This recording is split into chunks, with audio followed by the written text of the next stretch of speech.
what's been happening in the country up until this moment. So how are you kind of handling all of this emotionally right now?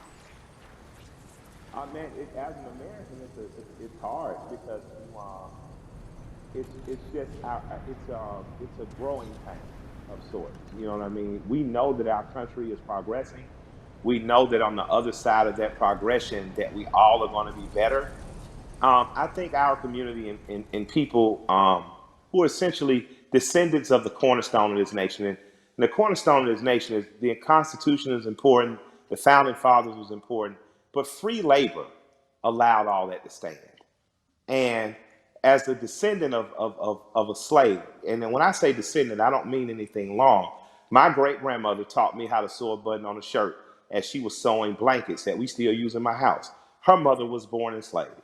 So that's how close slavery is. I know how to sew a button because a slave taught her child to, and that child taught me to. That's how close. So I think that I'm excited that progress is happening, but I know on the other side of that progression, Breonna, Mr. Floyd, brother that was killed here, there are martyrs.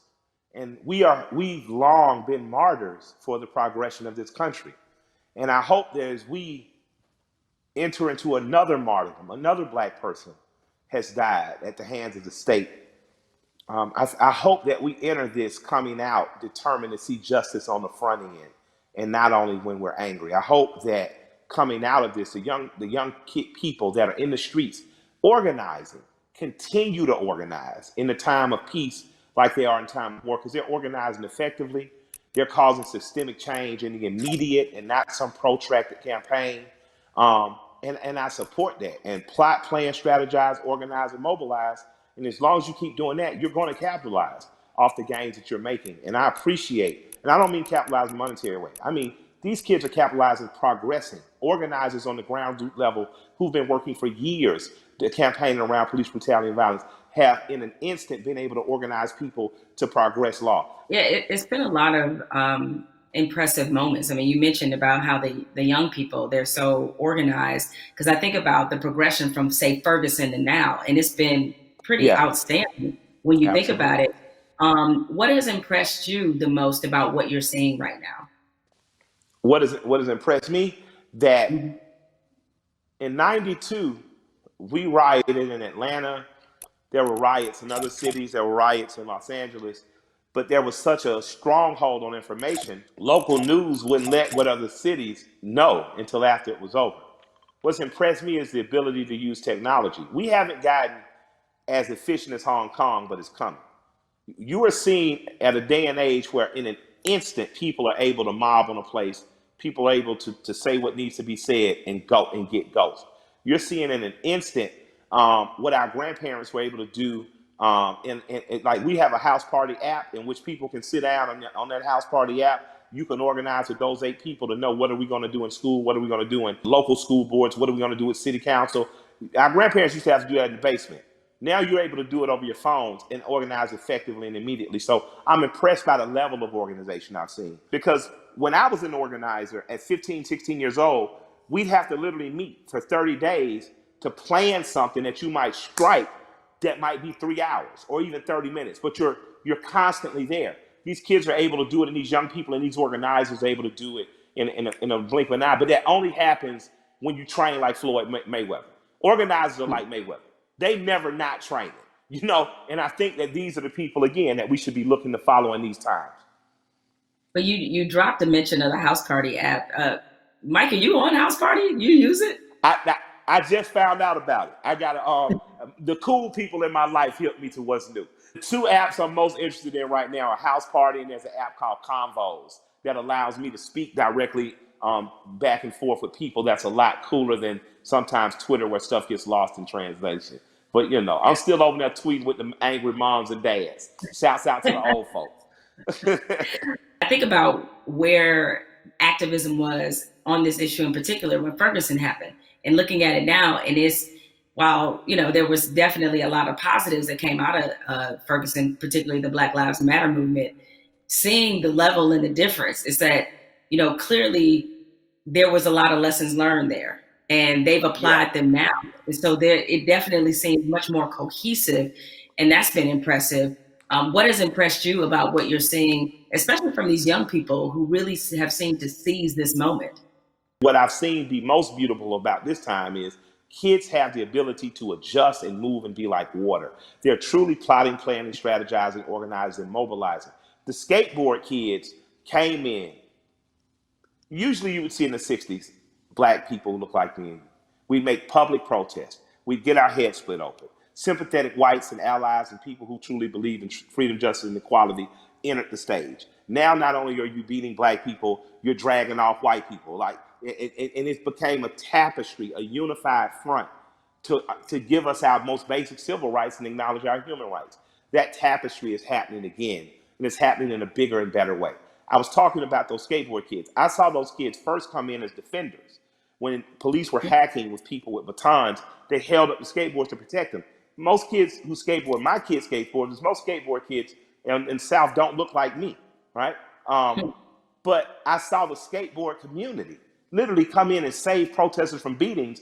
And then they got really frisky and they started attacking back. And I was like, this is, although I don't, I don't want violence in the streets because those kids deserve to grow to be adults without being soldiers against the state that their parents pay taxes to. It impressed me that the proletariat showed government that you work for us. And in this moment, we are exercising our right to make public display of the evil that has happened.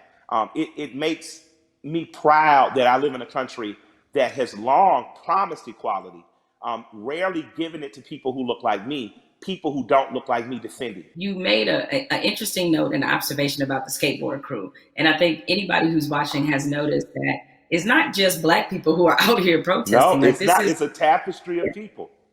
it's a tapestry of The, people, the correct? I mean, Amish, the Amish. yeah, yeah. Wasn't that I didn't crazy to even know see? the Amish saw the news. I was thinking, who told them?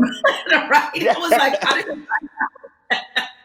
I was right? I was So I was so impressed though. I was so yeah, thankful. My heart was very filled with impressive. joy.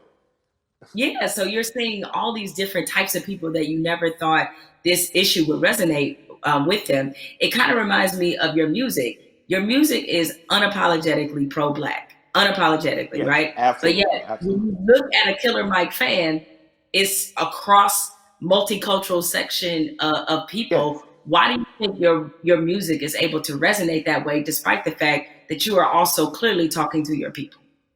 Yeah, I'm proud to be me. I like me. I like black people. I'm not making no excuses. I'm not making no apologies coming in the door. I love us. I am in love with us. And because I love me, it has nothing to do or affecting my love of others. I have a very good friendship with East Indian cousins, Raj and Neil. They own the store right next to Walters on what's happening. So if you're from Atlanta, you know about Walters. If you're a big guy from Atlanta, you know about, the store right next door. These guys have always just been good to me. Raj went to India. He came back, brought my wife incense, these beautiful little elephant characters. He's proud to be Indian. I've learned about being Indian from my Indian friends. When you're truly who you are, how could you be offended? How could you not love it or like it?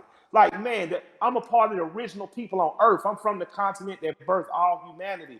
I think when you wear that proudly and unapologetically, and not from a place of needing someone to be below you, there's no reason for a people not to like me.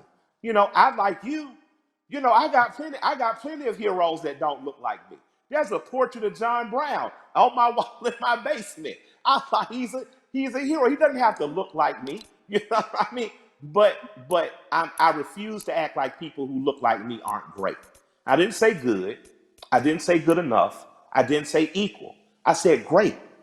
I'm from a great and mighty people. And if you can't accept that, then maybe I'm not for you.